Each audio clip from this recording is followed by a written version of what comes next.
Morning class. आज हम लोग साइंस में चैप्टर नंबर 8 फसल का उत्पादन एवं उसका प्रबंधन किस प्रकार किया जाता है इसके बारे में हम लोग जानेंगे। मतलब फसल क्या होती है, उसको कैसे उगाया जाता है, उसको कैसे स्टोर किया जाता है तथा उसकी फसल को उगाने में जितने भी प्रोसेस होते हैं वो सब हम लोग कैसे करते हैं इसके बारे में जानेंगे। जैसे कि हम लोग सभी जानते हैं कि भोजन क्या है, हमारी मूलभूत आवश्यकता है। हर व्यक्ति या हर जीवित इंसान या हर सजीव थिंग जो है उसको जीवित रहने के लिए भोजन की आवश्यकता होती है। जैसे पेड़ पौधे भी सजीव में आते हैं, जीव जंतु भी सजीव में आते हैं, मनुष्य भी सजीव में आते हैं। तो पेड़ पौधे अपना भोजन कैसे बनाते हैं? प्रकाश संश्लेषण क्रिया द्वारा बनाते हैं। जीव जंतु क्या करते हैं? जो पेड़ पौधों को खा लेते हैं और कुछ छोटे जीवों को खा लेते हैं। और मनुष्य क्या करता है? मनुष्य पेड़ों से प्राप्त वाली सब्जियों को खाता है और मांस मछली भी जो खाता है वो जीव जंतु को खाता है। तो हम सभी को जीवित रहने के लिए किसकी आवश्यकता होती है? भोजन की आवश्यकता होती है। भोजन हमारी सबसे महत्वपूर्ण और मूलभूत आवश्यकता है। इस आवश्यकता की पूर्ति के लिए हम पौधों से प्राप्त करते हैं। हम भोजन कहाँ से प्राप्त करते हैं? भोजन से वो पौधों से प्राप्त करते हैं मोस्टली। और हमारे भोजन में जो अधिकांश चीज़ें हैं जैसे अंडे तथा मांस हमें ये किससे मिलते हैं? पशुओं से मिलते हैं। शाक सब्जी फल ये सब हमें किससे मिलते हैं? पेड़ों से मिलते हैं। और मांस अंडा ये सब हमें पशुओं से मिलते हैं। जो हमें भोजन के लिए पौधों पर आश्रित व अनाज व दालें हमें पौधों से प्राप्त होती है। इन सभी प्रकार के जो भी अनाज दालें जो भी होती है वो सब हमें किससे प्राप्त होती है? पौधों से प्राप्त होती है। फिर कई देश अपने सभी लोगों के भोजन की आवश्यकता की पूर्ति के लिए क्या कहते हैं? भोजन में आत्मनिर्भर बन चुके हैं। मतलब कि बहुत से ऐसे देश हैं जो कि अपने देश की जनसंख्या या जितने भी वहाँ की जनता हैं उन सभी के लिए जितने भी भोजन की आवश्यकता है उन सभी की आवश्यकताओं की पूर्ति के लिए आत्मनिर्भर है। मतलब वो अनाज दालें ये भोजन सामग्री कहीं दूसरे देशों से नहीं मंगाते हैं। फिर भी हमें भोजन के उत्पादन और उसके वितरण का क्रमानुसार और उचित व्यवस्था की आवश्यकता होती है। मतलब उसका उत्पादन हमें भोजन को कैसे उगाया जाए या उसकी कृषि कैसे की जाए, उसका वितरण क्रमानुसार मतलब उसको किसका कहलाती है? कृषि कहलाती है। इस प्रकार भोज्य फसलें मनुष्य के लिए उपयोगी और दूसरी फसलें उगाने वाली जो विज्ञान होता है वो क्या कहलाता है? कृषि कहलाता है। अब बच्चों आता है कृषि में सुधार किस प्रकार किया जाए।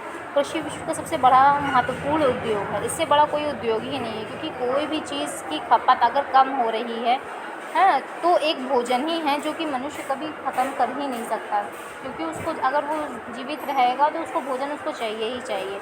तो ये एक ऐसी चीज़ है जिसकी कभी भी वैल्यू या डिमांड कम नहीं हो सकती। यह लगभग 10,000 वर्षों से पहले से जाना जाता है। जब मनुष्य घुमक्कड़ था, जैसे आदिमानव के बारे में था, वो क्या था? खाना बदोश था। वो अपने भोजन की तलाश से एक जगह से दूसरे स्थान पर जाया करता था। वह समूह में भोजन करता था और आश्रय की खोज में घूमता था। आश्रय मतलब कहाँ वो रहे उसकी खोज में घूमा करता था। शिकार करने के लिए खाने के लिए वो मांस प्राप्त करता था, तो भी वह जंगली पौधों के से क्या दाने इकट्ठा करता था। जंगली जो पौधे थे उसके जो बीज होते थे उससे इकट्ठा करता, उसके दानों को इकट्ठा करता था।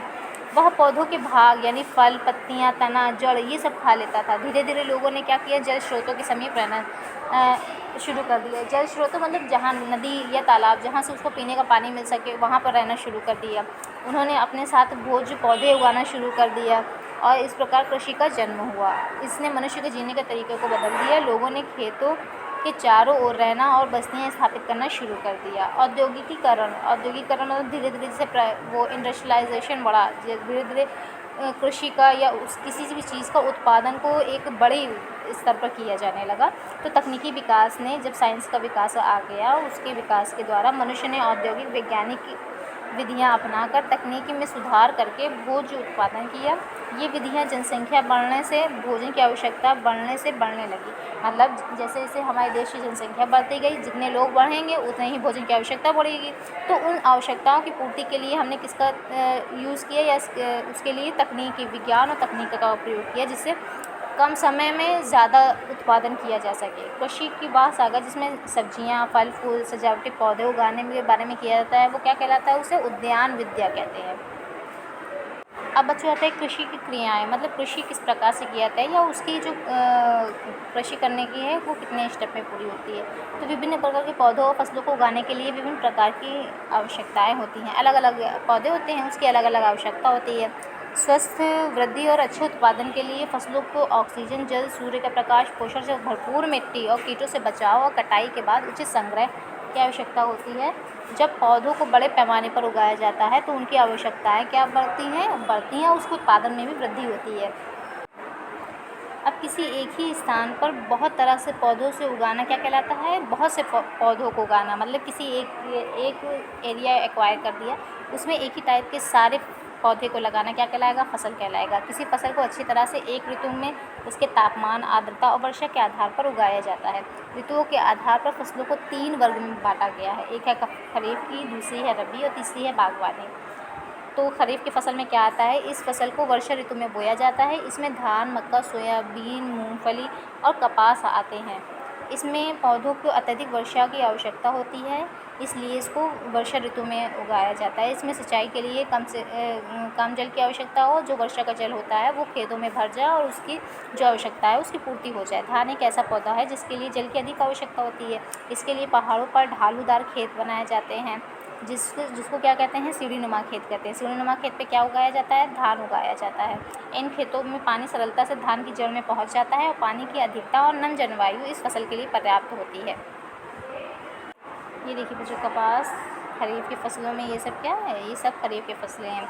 भी इस प्रकार के पौधे हैं जिसमें किसान और खुरपी की सहायता से खेतों में धान की रोपाई करते हैं। इन पौधों के बीच में 10 सेंटीमीटर की दूरी रखी जाती है। वर्षा के मौसम में चावल की खेत सही ढंग से हो जाती है। जौ का भी खरीफ की फसल में उत्पादन किया जाता है। मतलब जैसे बताया ना कि जिस चीज़ को, यानी जिस खेती को बहुत ज़्यादा पानी की आवश्यकता होती है, जैसे धान को पानी की बहुत आवश्यकता होती है उसके फलने के लिए, उसमें से चावल निकलने के लिए, तो उसको वर्षा ऋतु में उगाया जाता है, जिससे जो उसकी आवश्यकता है वो वर्षा जल द्वारा भी पूरी हो जा सके। अब जौ भी है, वो भी खरीफ की फसल है। इसमें कार्बोहाइड्रेट बहुत मात्रा में पाया जाता है। दालें प्रोटीन का मुख्य आधार है, मतलब दालों में सबसे ज़्यादा क्या पाया जाता है? प्रोटीन पाया जाता है। दूध और जानवरों के मांस और प्रोटीन की अधिक पाया जाता है। वसा किसमें पाया जाता है? तेल, सरसों, सूरजमुखी के बीज, मूंगफली, इन सभी में पाया जाता है। सब्जियों और फलों में खनिज और विटामिन पाए जाते हैं। अतः संतुलित आहार के लिए सभी फसल उत्पाद हमारे भोजन में सम्मिलित होने चाहिए। ऐसे फसलें भारत में ही नहीं, संपूर्ण विश्व में महत्वपूर्ण हैं, जिनसे प्रोटीन और वसा प्राप्त होती है। अच्छा, ये देखिए कि क्या है? पौधों के प्रकार। पौधे किस प्रकार के होते हैं? अनाज वाले पौधे। अनाज वाली फसल में क्या कहते हैं? गेहूँ, चना, जौ, ये सब आते हैं। दालों में चना, मटर, अरहर की दाल, उड़द की दाल, ये सब आती है। रेशे वाले में कपास और जूट रेशे हैं। शक्कर वाले फसलें क्या होती है? चुकंदर और गन्ना, जिससे शक्कर प्राप्त होती है। प्रकंद फसलें क्या होती हैं? प्रकंद होती हैं टैपियोका और आलू। और फिर प्लांटेशन फसलें चाय, कॉफ़ी, रबर, नारियल। ग्रीष्मकालीन सब्जियां क्या होती है? लौकी, तोरी और खीरा। मोटा अनाज क्या होता है? चना, जौ और मक्का। अब क्या आता है बच्चों? रबी की फसलें। रबी क्या है? हमारे देश में जलवायु मानसूनी होती है। यहाँ समय समय पर वर्षा, गर्मी और सर्दी पड़ती है। हम सभी लोग जानते हैं हमारे देश में अलग अलग ऋतुएं होती हैं। इस कारण भारत की जलवायु को क्या कहते हैं? मानसून जलवायु कहते हैं। रबी की फसल शीत ऋतु में बोई जाती है।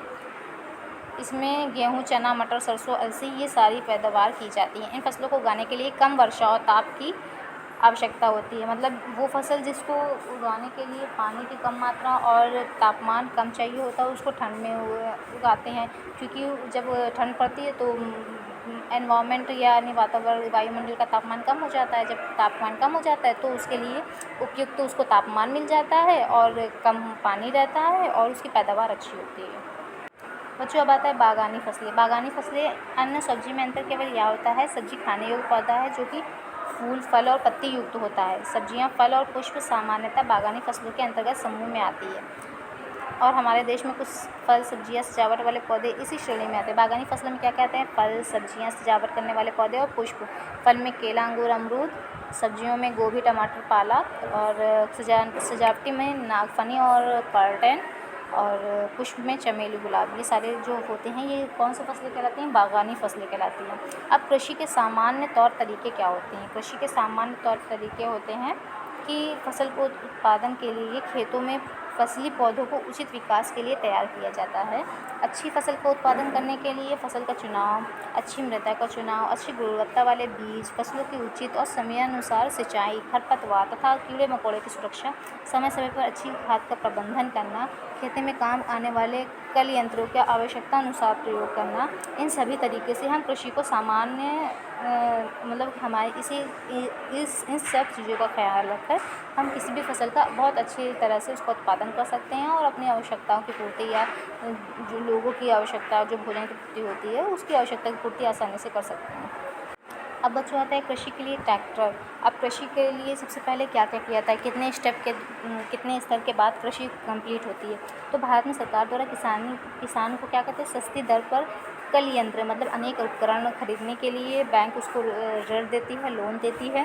किसान बड़े बड़े खेतों की जुताई किसके करते हैं, ट्रैक्टर के द्वारा कुछ ही क्षण में करते हैं। देखिए ट्रैक्टर है, इसे क्या करते हैं, इससे खेतों की जुताई बहुत अच्छे तरीके से होती है और कुछ ही समय में पूरा खेत को आसानी से जोत लिया जाता है।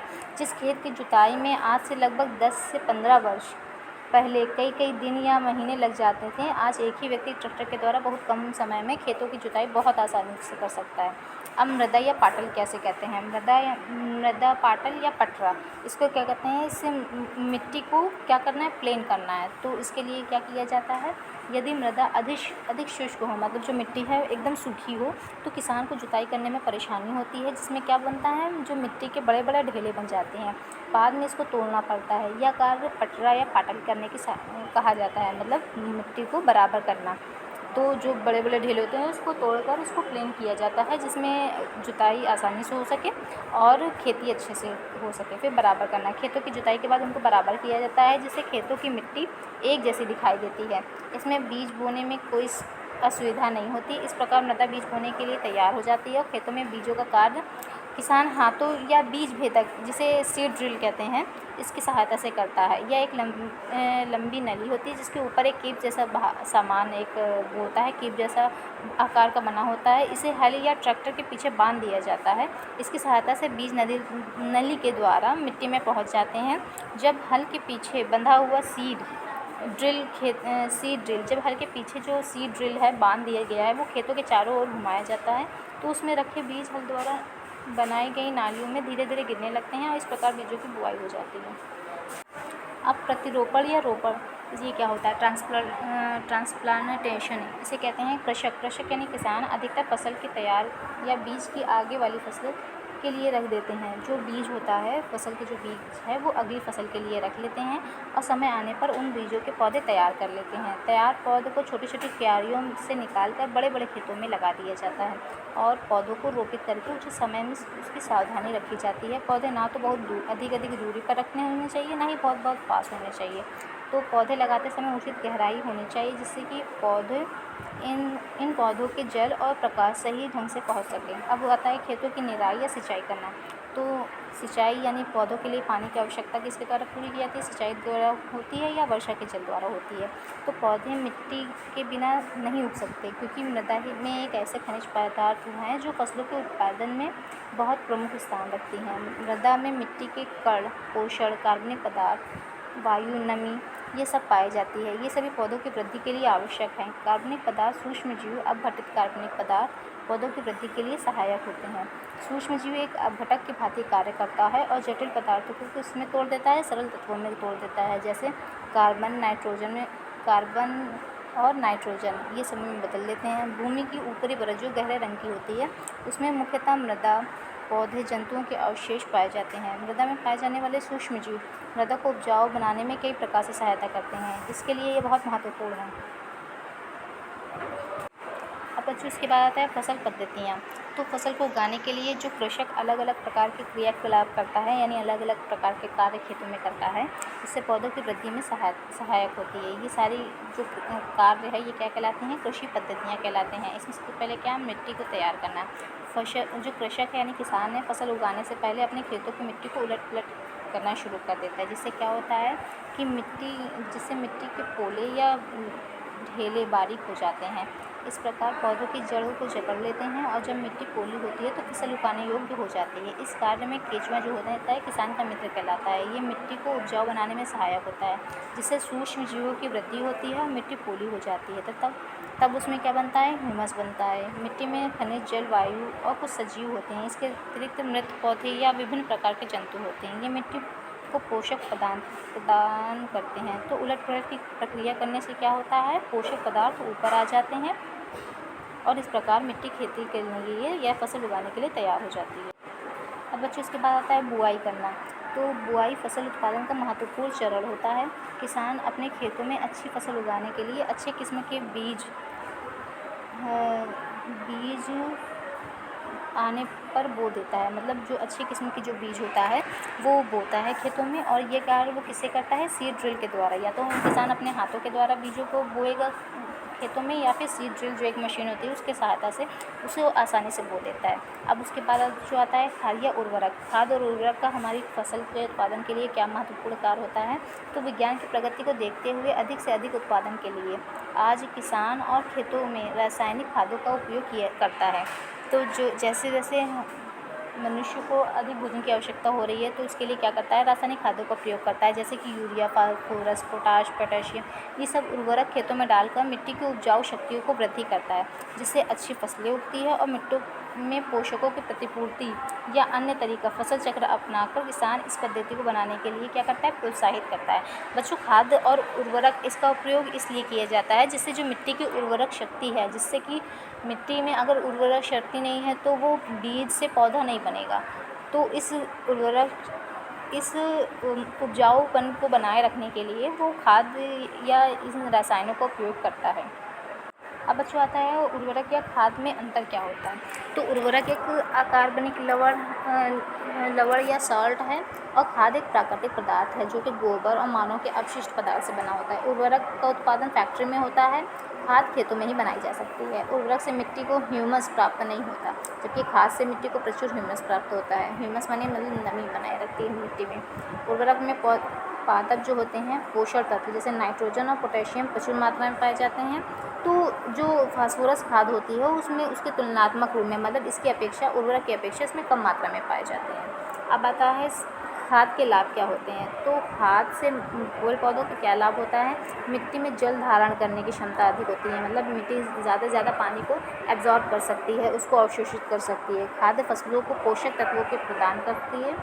खाद पौधों को ऊर्जा भी प्रदान करती है। क्या करती है? पौधों के लिए ऊर्जा का प्रदान करने का कार्य करती है। खाद का कार्य पौधों में विकास और वृद्धि करना भी होता है। अब बच्चों आता है सिंचाई। सिंचाई यानी पानी की आवश्यकता की पूर्ति खेतों में किस प्रकार किया जाता है? तो सिंचाई के द्वारा किया जाता है। तो सभी जीवित पौधों को जीवित रहने के लिए ठीक उसी प्रकार पानी की आवश्यकता होती है जिस प्रकार मनुष्य को जीवन जीने के लिए पानी की आवश्यकता होती है। जैसे मनुष्य पानी के बिना जीवित नहीं रह सकता, उसी प्रकार पेड़ पौधे भी पानी के बिना जीवित नहीं रह सकते। तो पौधों में लगभग 90% जल की मात्रा होती है। तो पौधों की जो जड़ है वो क्या करती हैं? जो पौधों की जो जड़ें हैं वो भूमिगत जल को अवशोषित कर देती है, या जो हम सिंचाई के लिए पानी डालते हैं तो उससे उसकी जड़ों को पोषण मिलता है और पानी की कमी पूर्ति होती है। तो इसी के द्वारा अच्छी फसल उग सकती है। अगर पानी नहीं है, जैसे किसी खेत में अगर पानी नहीं दिया गया तो वहाँ की फसल अच्छी उगेगी ही नहीं, सूख जाएगी। तो पौधों को भी पानी की उतनी ही आवश्यकता होती है जितनी मनुष्य को। भारत में सिंचाई के अनेक साधन हैं। अब जो सिंचाई है वो किस प्रकार किया जाता है? कुछ भागों में कुएं द्वारा सिंचाई की जाती है, क्योंकि वहाँ नहरें नहीं बनाई जा सकती। कुछ भाग में तालाब और नदियों पर बांध बनाकर नहरें निकाल जा सकती हैं। कुछ ऐसे भाग होते हैं जहाँ बिजली की सुविधा नहीं होती है, तो क्या करती है? तो मवेशी द्वारा कुएं से जल निकालकर खेतों में पहुँचाया जाता है। फिर जल को ऊपर खींचने के लिए सामान्यतः किसका प्रयोग किया जाता है? पंप चलाने के लिए डीजल, बायोगैस, विद्युत और सौर ऊर्जा का भी प्रयोग किया जाता है। अब बच्चों आधुनिक विधि क्या है? सिंचाई की आधुनिक विधि है छिड़काव तंत्र। छिड़काव तंत्र इस विधि द्वारा किसान उन भागों में सिंचाई करता है जिन भागों में भूमि समतल नहीं होती है, जहाँ भूमि ऊंची नीचे या पठारी होती है, वहाँ पर छिड़काव तंत्र के द्वारा या जल पंप की सहायता से सिंचाई करता है।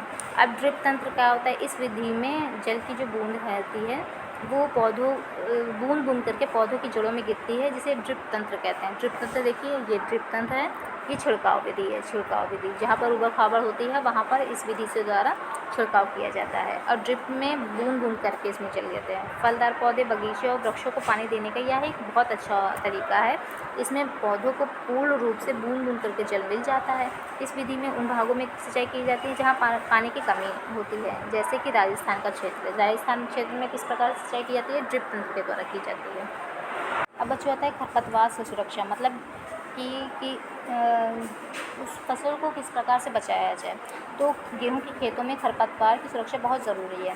खेत में अन्य अवांछित पौधे, मतलब ऐसे पौधे जिसकी आवश्यकता नहीं होती है, वो भी उग जाते हैं। तो ये पौधे कैसे होते हैं? जंगली पौधे होते हैं जो फसलों को क्या करते हैं? नुकसान पहुंचाते हैं।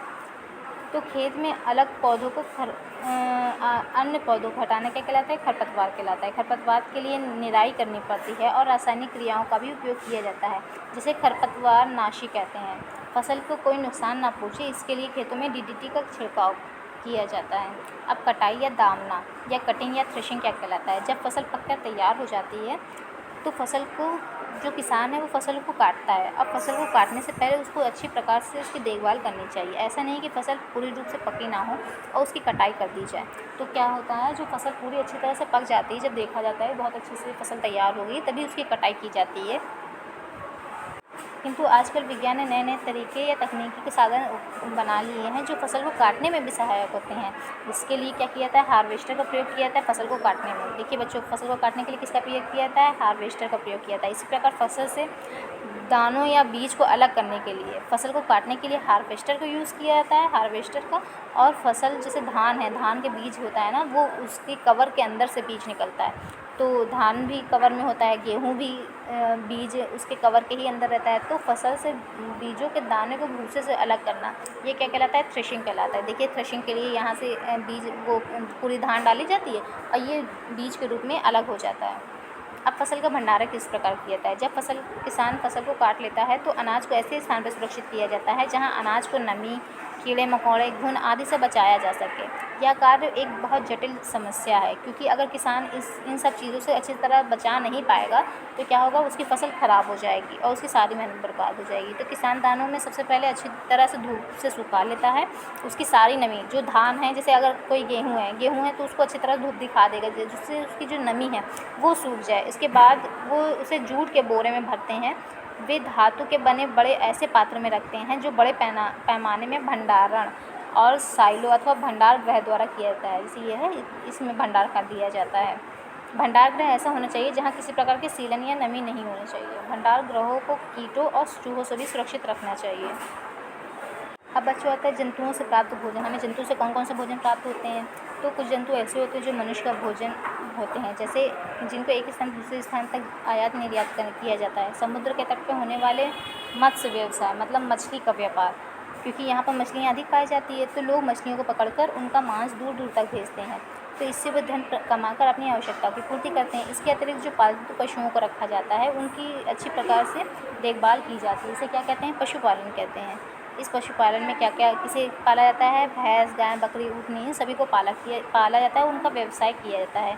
पशुपालन के लिए क्या बनाए जाते हैं? पशुपालन के लिए फार्म बनाई जाती हैं। इस प्रकार से जंतुओं से हमें भोजन प्राप्त होता है और पशुपालन के द्वारा उसको व्यवसाय के रूप में भी इसका प्रयोग किया जाता है, जिससे मनुष्य आर्थिक वृद्धि करता है और अपनी आवश्यकताओं की पूर्ति के लिए सक्षम हो जाता है। बच्चों, ये चैप्टर कंप्लीट हो गया, आप लोग पढ़ लीजिएगा अच्छे से।